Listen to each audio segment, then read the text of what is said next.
From the time I can remember, I have loved setting goals for myself.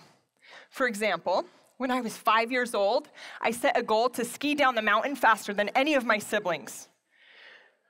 I'm the youngest in my family, and apparently my parents thought it would be a good idea if I went really slow while I was learning to ski because they chose not to put ski wax on my skis, which obviously makes them go faster. So naturally, I snuck out of bed, and I put the ski wax on my skis like I'd seen my dad do many times before. And the next morning, with sheer terror in their eyes, my parents watched helplessly as I flew down the side of that mountain, past my siblings. I remember my parents yelling, "Pizza, Noelle, pizza, put your skis like a pizza, not French fries like a pizza." As I grew, my goals grew. You know how your parents used to say that they walked to school a mile uphill both ways in the snow? Well, in high school, I set a goal to achieve a full scholarship in track and field.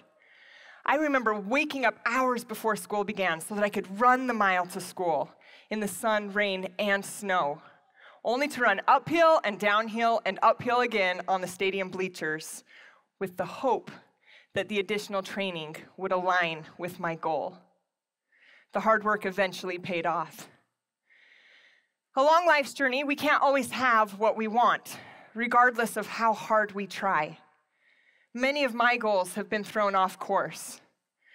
I never expected to get hit by a 1,600-pound bobsled when I was first in the world in the sport of skeleton, or to finish a very disappointing 4th place in my Olympic debut.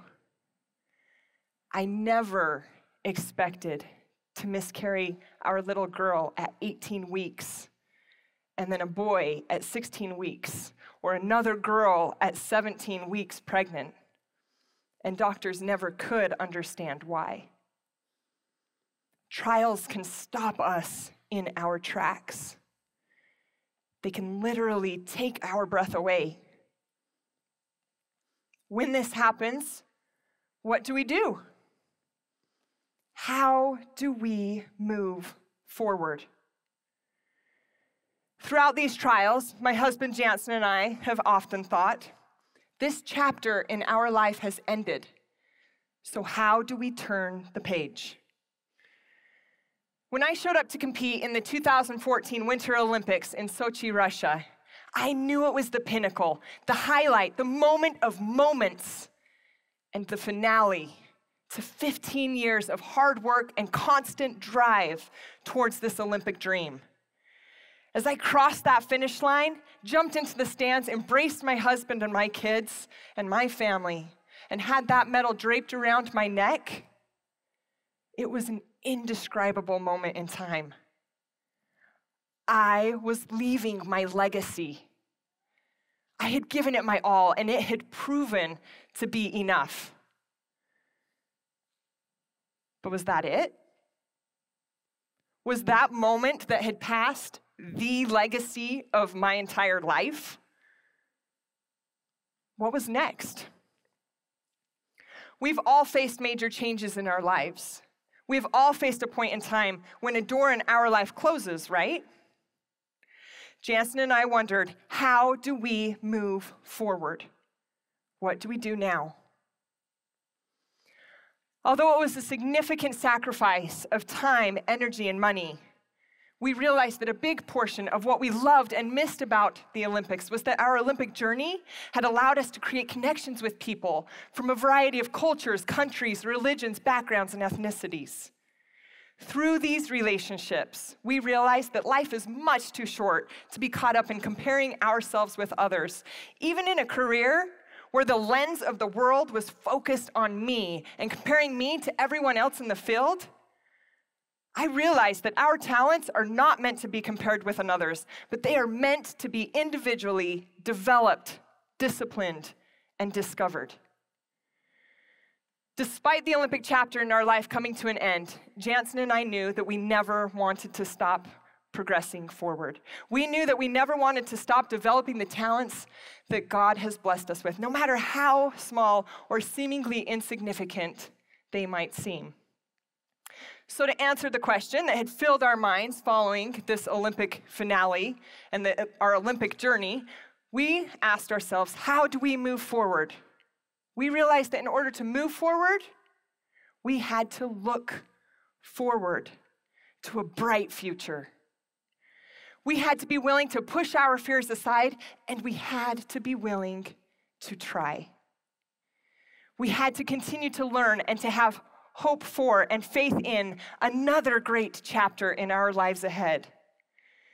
So with an appreciation for the experiences behind us, we sat down together and we looked forward to everything that we had always wanted to learn, do, see, earn, or have in this life journey.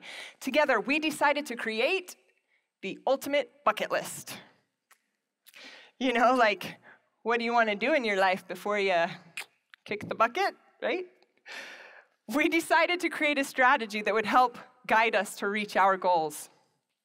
Following the Olympics and the loss of another pregnancy, I became pregnant with twins. They are now 4 years old.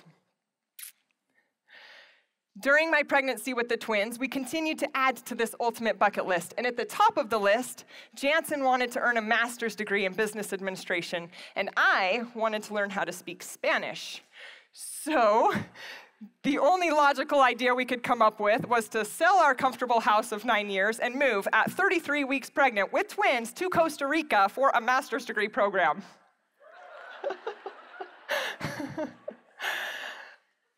It definitely was not convenient by any means, but it was definitely worth it.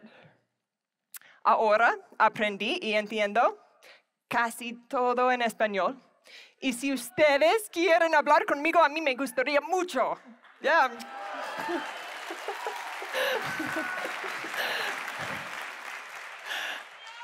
Yeah. Love you too. Although I don't speak Spanish perfectly, and I don't understand everything that's being said, I am willing to push aside my fears, and I am willing to try. I have built many relationships because of my willingness to try. I know I will never speak Spanish as well as some dear friends of mine, but God does not expect us to be like someone else or to compare ourselves with them. He expects us to have faith in Him, and He expects us to try. After a couple years away, we have since moved back to the United States with a lengthened bucket list, which continues to grow. 30 days at a time, Jansen and I have decided to dedicate an average of 10 minutes each day to becoming who we want to become. I easily found 10 minutes in my day once I removed social media from my devices, and now I have to intentionally log in each time. So, when I was in elementary school, I remember seeing a guy come to an assembly, and he could juggle really well. And at that point in my life, I said, oh, that'd be so cool if I could juggle, you know? So I went home. Some of you guys are like, yeah, I did this too. So I went home, I grabbed some socks, and I started juggling. It was like, plop, plop, plop. I gave up. I was like, okay, I guess that's for like those that are talented in juggling, you know?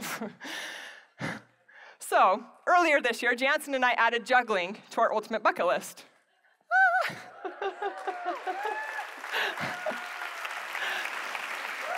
You guys are too nice. So within a couple of intentional days, we were able to learn how to juggle. And after 30 days, I was able to get my goal of learning how to do 10 tricks. I don't know if I can build that. There we go. Oh yeah, you can clap. You can clap. There we go.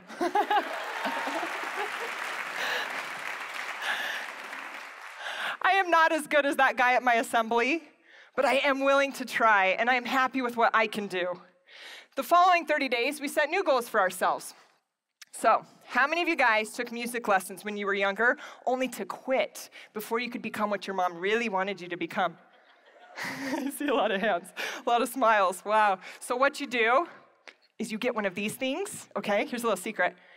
It's called a kalimba or a finger piano, and you can learn a song within 5 minutes. I'm serious, 5 minutes. You can send a video to your mom, your loved one, your old piano teacher, and be like, hey, look, all those years of music lessons really paid off. Thank you so much, okay? This one's for you, Mom.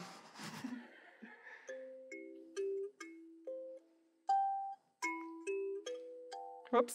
Oh, see, I'm gonna mess up. There we go. There we go. I'm not perfect.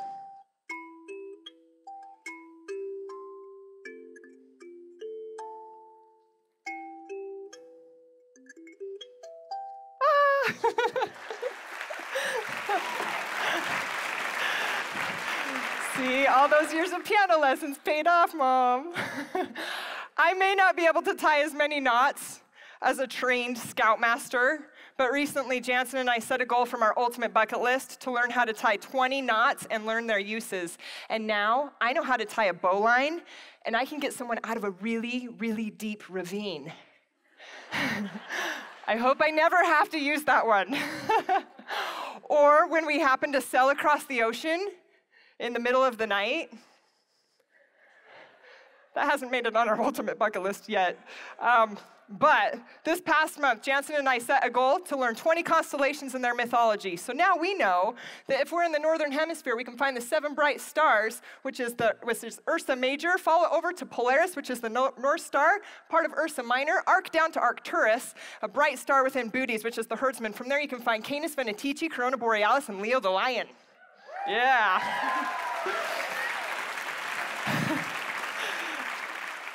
Okay, guys, I will never start a YouTube beatboxing channel,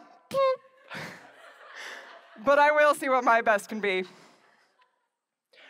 Earwhip, earwhip, earwhip, earwhip, you do dirty, yeah.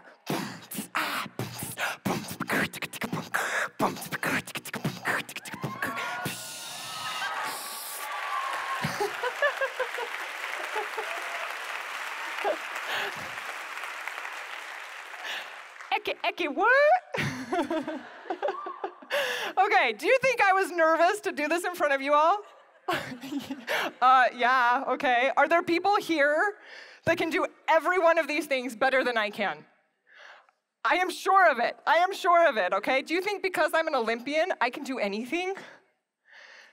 Maybe anything really fast on the ice, since that's super useful, right?